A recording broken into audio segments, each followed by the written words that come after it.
You're listening to a podcast of the Mojo with Steph Renee. Weekdays 10 a.m. till noon on 900 AM WURD.com.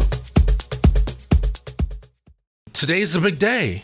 I know you're lined up. You got your Fandango. You got your tickets all ready to go. As soon as you get off work, you're going to go see Ride Along 2 with Ice Cube and I feel Kevin very Hart, comfortable sharing on the open mic the exact same thing I said to Mike while we were in the commercial break.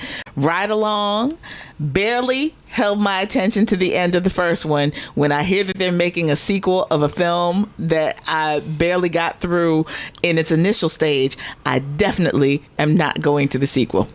Okay. Well, I saw it the other day, and big shout out to Allied, and we had tons of members come out. There were lots of laughs. I mean, personally, the plot was so generic. It was just such a color by numbers cop picture that you've seen the plot a gazillion times, and Kevin Hart is wearing a little thin. I just want him to challenge himself because I know he's a really talented brother, right? And for him to do the exact same thing in every single movie without any kind of variation. I mean, for the fans, if you like Kevin Hart, if you enjoyed Ride Along, listen, that requires a caveat because Ice Cube is my longest standing celebrity crush. So I need you to understand where I'm coming from with this. I will watch Ice Cube on anything but tedious movies. Okay. Kevin Hart, I think his stand-up is brilliant. I will go see him stand there and tell jokes and talk about his life all day long. Kevin Hart as an actor in a film, in a role. Yeah. So I'm just saying that I'm not hating on Philadelphia's Own. I'm not hating on the idea of black buddy comedy. I'm certainly not hating on Ice Cube. Right. I'm just saying that there's a line. Yeah, and shout out to Will Packer. I mean, this movie is designed to gross $100 million. It's they just cut all the edges off. It's almost like eating a Big Mac. It's like, it's not good for you, but people still go out and buy tons of Big Macs. So it's a very commercial project. If you just want to get away and escape, if you just want to step out of your life for 90 minutes and just it's not painful. But where's the letter from the NAACP? Where's the letter saying, we know you can do better?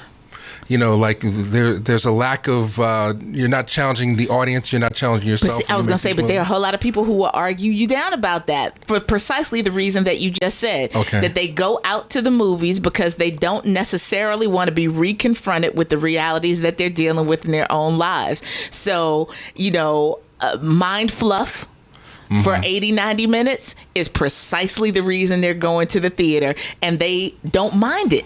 So saying that all films have to be heady, have to be chewy, have to be, based in reality is not what a lot of people want to go see. I guess, but I mean, can they just be good?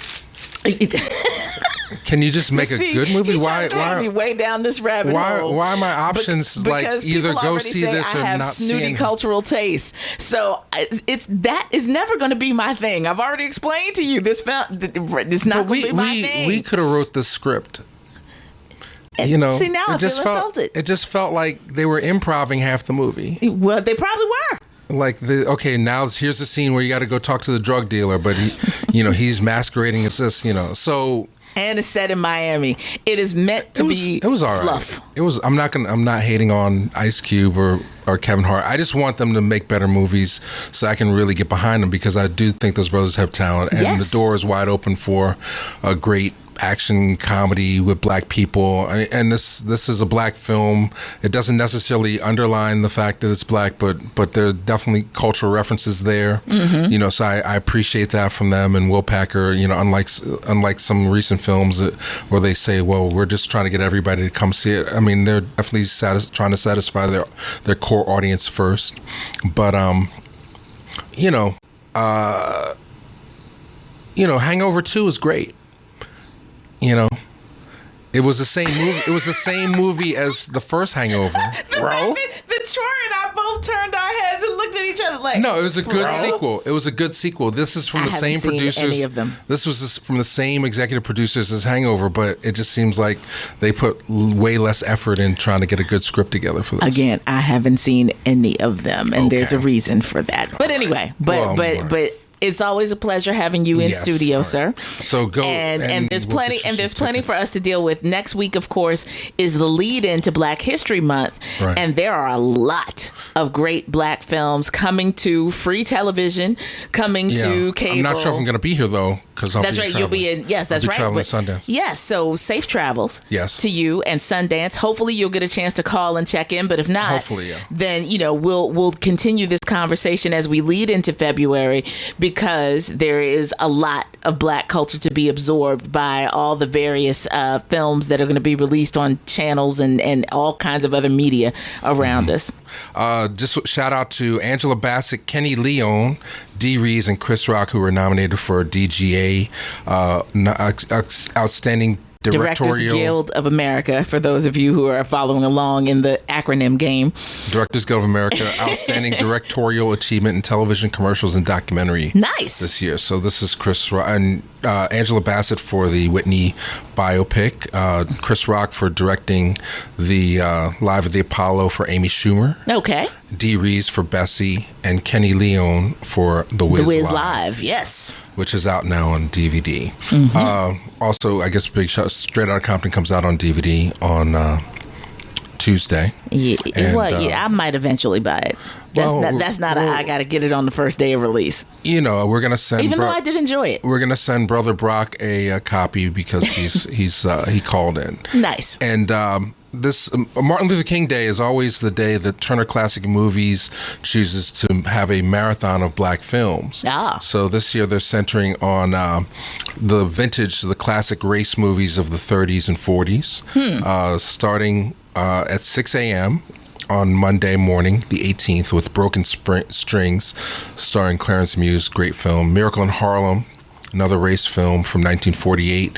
Midnight Shadow, The Duke's Tops, which is one of Lena Horne's first feature film. Really? Yeah, she was a supporting character when it came out as The Duke's Tops. And this might be a very good chance to get good copies of these, because a lot of these movies exist on DVD, but in inferior sort of copies because they've come from odd sources. So these might be good opportunities to get good copies of these movies if you tape them. Harlem Rides the Range with Herb Jeffries, Spirit of Youth with Joe Lewis, Swing, which is an Oscar Michaud film from 1938, Hallelujah, which is the second all-black cast sound movie, feature film, with Nina Mae McKinney and Daniel Haynes. Great. I was going to say, and I want to say that the Hal Jackson singers were doing the background for that one. Okay, that sounds right. Hall Johnson. Yes. Green Pastures, they certainly were, which comes on right after that. Yes. They're going to show Cabin in the Sky at 6 p.m. I love that. Learning Tree at 8.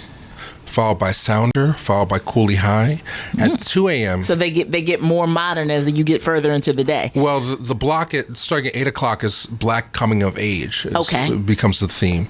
And then at 2 a.m., a movie that's never been released on DVD, Ossie Davis's director, we just had his son. Right.